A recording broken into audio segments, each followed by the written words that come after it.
The town of Ashford Creek, Louisiana, sat on the edge of a swamp so old that even the oldest maps labeled it only as unsettled. Spanish moss hung from dead trees like rotting curtains, and the water beneath was black and still, reflecting nothing. People in Ashford Creek followed one rule without ever saying it out loud: never go near the swamp after dark. Children were warned with vague stories, hunters avoided it instinctively, and even the church bells stopped ringing before sunset, as if the town itself feared the night. Yet fear fades with time, and when a new highway brought outsiders through Ashford Creek, the old rule was finally broken. It began with the disappearance of a construction crew. Their equipment was found sunk halfway into the swamp, rusted overnight as if years had passed in a single evening. Footprints circled the water's edge, overlapping and frantic, but none led away. Soon after, people started hearing things, soft splashing sounds outside their homes, slow and deliberate, followed by gentle knocks at their doors around midnight. Those who looked through their windows saw familiar faces standing in the dark, loved ones long dead, smiling gently, eyes reflecting the swamp water. Anyone who opened the door was never seen again. Sheriff Daniel Rowe tried to keep order as panic spread. He didn't believe the stories until his own wife's voice called to him one night, begging him to come outside.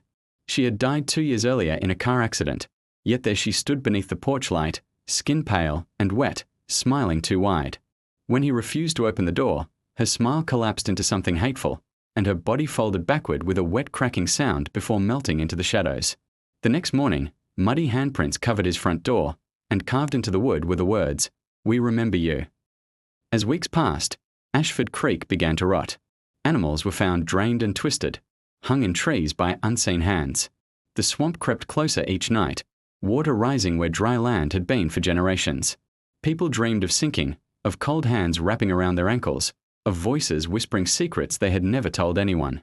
Those who tried to leave found the roads looping endlessly back into town, the highway sign rusted and unreadable, as though Ashford Creek had been erased from the outside world. The truth came from the town archives, hidden beneath the courthouse floor. Centuries earlier, settlers had drowned an entire native village in swamp, chaining them together to keep them from escaping. The water swallowed their screams, and the land was built on the bones. The swamp never forgot. It waited, patient and hungry, learning names, faces, and voices. It did not kill quickly, it replaced. Each person taken returned as a lure for the next, a growing army of memories walking in borrowed skin. On the final night, the fog rolled in thick enough to choke the air. Bells rang from the church tower for the first time in decades, though no one was pulling the ropes.